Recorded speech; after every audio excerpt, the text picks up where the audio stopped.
Esther, when did you realize that you had a real star on your hands in your nephew, Elvis Presley?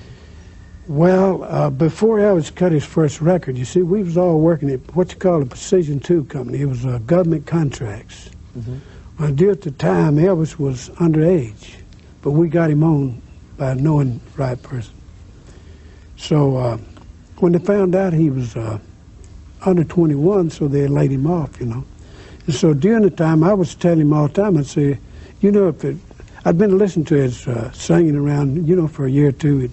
It was kind of odd, you know. He'd start off with blues like, you know. I said, man, that ain't gonna get it, you know. So really, that was the kind of people was wanting anyway, you know. So when he stopped and come out with his first record, and it just went wild. And all the Precision 2 people, after meeting Elvis, you know, because he worked there for a while, they went wild too, you know, going out. But one guy said he can't even sing, you know, but when you hear that, he changed his mind, you know. So from the very beginning, you realized. Yeah, I realized. But did you have any idea of the amount of money there was to be made in the record? No, or do you think Elvis and his father ever knew? I don't think so. No, I know he used to tell me, he said, Uncle Vester, you should know how many these records pay off just from people calling in and plugging my record. Thousands and thousands of dollars. See, I didn't know they'd done that, you know, back then. That you got paid because somebody called in and plugged your record. Yeah. But he said it's just thousands of dollars coming in where they'd call in and plug his record. So I didn't know a thing about it. Did Elvis ever sit down with you, just as uncle and nephew, and just visit a lot? Yeah, we used to do that a lot years back, you know. Of course, as I said, in the later years, I'd say 4 or 5 years before he died, it got a little farther apart, you know. Because he'd come in and he'd be tired, and we didn't bother him. So I guess that's the reason maybe that he was dead and we didn't know it, because we wasn't about to go up there and bother him, because he'd go to sleep in the mornings and he'd wake up in the evenings. So he'd have his time set for us to wake him, or them, the maids, to wake him up when to get up, you know. So therefore that's the reason he was dead as long as he was. I had often heard that Elvis had closed-circuit television up in his room, and that he watched the fans down at the gate. Yes, that was one of his favorite pastimes. Did he do that? That's true. Yes, he did. That was. Did he ever call down and ask who somebody was? Did you find out names for him? And one time he did. He called down and said, "Uncle Vest said, who's that girl in a red dress on that?" I said, "Tell her she can come up." You know. Oh, really? Yeah. Who was it? Do you remember? Seemed me like it's a girl from Nashville, somewhere up there. I bet she couldn't believe it. No, but she went up that hill. I don't know, when I told her about it, she got awful shaky, you know, and she said, I guess so. She asked, could she carry another girl with her? I said, no, you used to ask for one, you know. So she did go up there, and so she's in and out 2 or 3 days. All right, Vester, who gave you the permission for people to pass in and out of that gate? Could you only take orders from Elvis? No. I'd take my orders from Vernon at that time, you know, because Elvis would give him the orders. Or he'd tell his daddy what to do, or whether he should open or not, you know. Well, that was Elvis's idea, to open to the public. It's kind of hard to realize it, you know. Anybody just opened to the front door to, 500 or 600 to 3,000 a day back in those days, you know, or maybe more. I saw as high as 20, 30 buses there in one day, you know, in and out, from all over the country. Plus you people that come. These people really didn't expect to see him either, did they? No, not really. What is it they were looking for? I don't know. What are they looking for today? I don't know, but they're still there. And back in those days, they'd hang around the gate all night long, maybe 50, 200 people. I saw that many as 200 around the gate all night long. Just sitting there, we'd open the gates and let them come in and sit down and plumb up that curb, you know.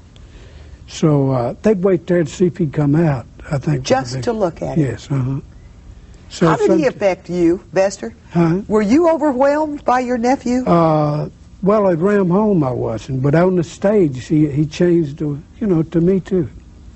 It was different. I don't know, it's like looking at a stranger or something, you know, from way when, because when he went into that mood to sing and stuff, it was a whole lot different than being at home. It didn't seem like Elvis, really.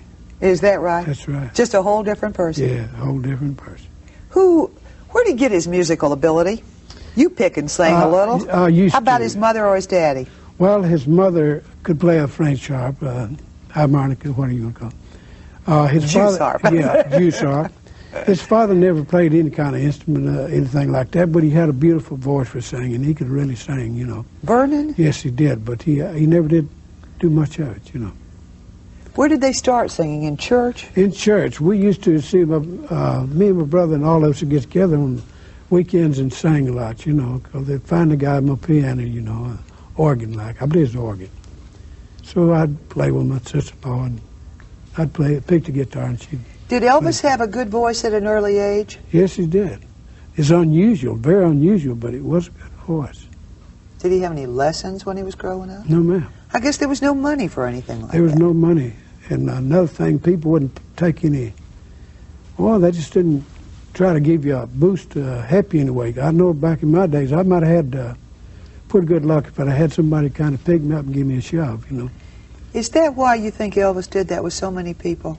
He had lots of people on his payroll, didn't he? That's right. Do you have any idea how many, Vester?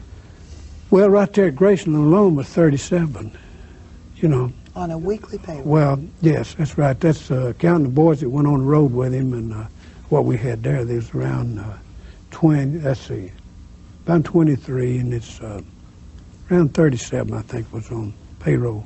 But there's 10 or 12 that traveled with him all the time. So I think maybe he had to have them because it was on the road. It's pretty bad on him. What do you think about some of the buddies and some of the people who work for him and all?